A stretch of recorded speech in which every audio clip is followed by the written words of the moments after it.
أهلا بيكم معايا. أنا سلوى، وده بودكاست نقطة ومن أول السطر، ولسه مكملة معاكم سلسلة حلقات أشك. وحلقة النهاردة بعنوان الإنسان بيتغير ولا بيبان على حياته. دي كانت نهاية الحلقة اللي فاتت، وهتبقى بداية حلقة النهاردة. الإنسان بيتغير ولا بيبان على حياته؟ يبقى السؤال إزاي نعرف حقيقة الناس اللي حوالينا علشان نعرف إذا كانوا اتغيروا ولا لأ. في مقولة لسيدنا عمر بن الخطاب رضي الله عنه ليها أكتر من صيغة. ملخص المقولة دي بيقول إنك ما تقدرش تقول إنك تعرف إنسان إلا إذا عاشرته، يعني سافرت معاه أو تاجرت معاه، اتعاملت معاه عن قرب، وإن إحنا مش مفروض نتغر بالمظاهر في حكمنا على الناس. وفي مثل جميل قوي بيقول واحد بيسأل واحد، قال له عرفته فلان؟ قال له آه. قال له طب عشرته؟ قال له لأ. قال له تبقى ما تعرفوش. نفس المعنى، يعني علشان تقول إنك تعرف حد كويس لازم تعاشره. العشرة يعني تتعامل مع الشخص عن قرب لوقت طويل، تمر معاه بمواقف تختبر بيها معدنه الحقيقي، مواقف إنسانية، فرح، حزن، مساعدة، سفر، أزمات، مشاكل، وأكيد مواقف مادية. العشرة كل الحاجات اللي فاتت وأكتر. في ناس بنعرفهم سنين وبنتعامل معاهم، بس برضو ما نعرفهمش. يمكن حتى مع طول الوقت والعشرة اللي بينا في حاجات لسه ما مرناش بيها معاهم. يعني ممكن نعيش حياتنا كلها وفي ناس في حياتنا ما نعرفش حياته. ما هو مش هنقدر نختبر كل الناس اللي حوالينا علشان نعرف معدنهم الحقيقي، لأننا محتاجين وقت طويل وتركيز واختبارات أكتر علشان نعرفه. وده عمليا شيء صعب نقوم بيه مع كل الناس اللي حوالينا.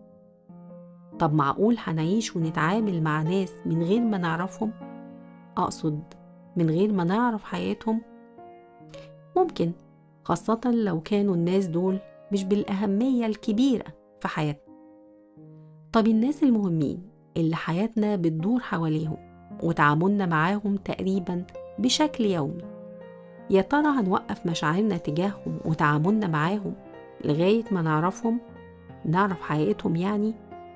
ولا هنعيش مفترضين حسن النية لغاية ما يبان العكس أو ما يبانش؟ أو الأول ندخلهم في اختبارات ونعرف حقيقتهم وبعدين يبقوا مهمين في حياتنا؟ البيضة الأول ولا الفرخة؟ يعني الناس المهمين في حياتنا بيبقوا مهمين لأننا اختبرناهم فعرفناهم فحبناهم فبقوا مهمين، ولا بيبقوا مهمين لأننا حبناهم وبعدين بنحاول نعرف حقيقتهم؟ أو يمكن لما بنحبهم بنحاول أكتر ما نعرفش حقيقتهم لأنهم أصبحوا مهمين وإحنا مش عاوزين أي حاجة تبعدنا عنهم. مش يمكن لو عرفنا حقيقتهم نتصدم وإحنا ما نقدرش نعيش من غيرهم؟ بصراحة ممكن ده أو ده، الاتنين جايز يكونوا صح. أنا بقيت محتارة أكتر من الأول، بس الواقع بيقول في 3 احتمالات.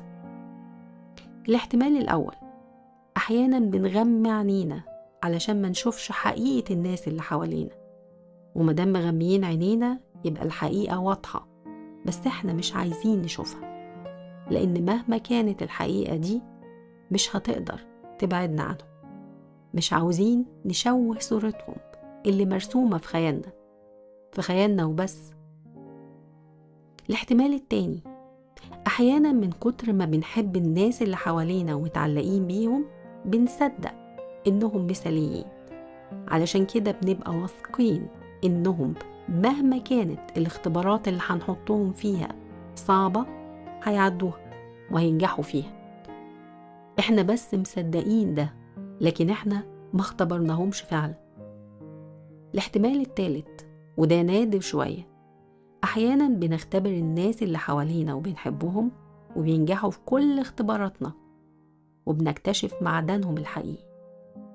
لا، في احتمال رابع. أحيانا بنقابل ناس بينجحوا في كل اختبار احنا ما اخترناش ندخلهم فيه، وبنحاول نتجاهلهم لأننا ببساطة مش قادرين نقبلهم، مش قادرين نحبهم، بالرغم من إنهم أكتر ناس نجحوا في اختبارات إحنا ما اخترناش ندخلهم فيها، أكتر ناس بانوا على حقيقتهم وحقيقتهم كانت أحلى بكتير، بس برضو بنتجاهلهم. هو السؤال كان إيه؟ إزاي نعرف حقيقة الناس اللي حوالينا؟ على عكس ما كنت متخيلة، ده سؤال سهل جدا، كلنا نقدر نجاوب عليه. كلنا نقدر نعرف حقيقة الناس اللي حوالينا. ده مش السؤال المهم. السؤال دلوقتي، يا ترى احنا عاوزين نعرف حقيقة الناس اللي حوالينا؟ أشك. يا ترى عندنا الوقت والقدرة والرغبة إننا نعرف حقيقتهم؟ ويا ترى الحقيقة دي هتغير إحساسنا بيهم؟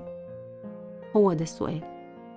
هو ده السؤال اللي لازم نسأله لنفسنا، وإحنا بس اللي نقدر نجاوب عليه، ده لو عاوزين نجاوب عليه. وهو سؤال فعلا مهم وصعب. بس إزاي نعرف حقيقة الناس اللي حوالينا قبل ما نعرف حقيقة نفسنا؟ يا ترى إيه هي حقيقتنا؟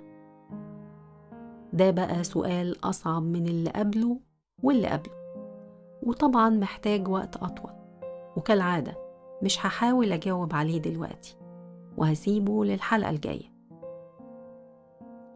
ونقطة ومن أول السطر، كنت معاكم أنا سلوى، وده بودكاست نقطة ومن أول السطر.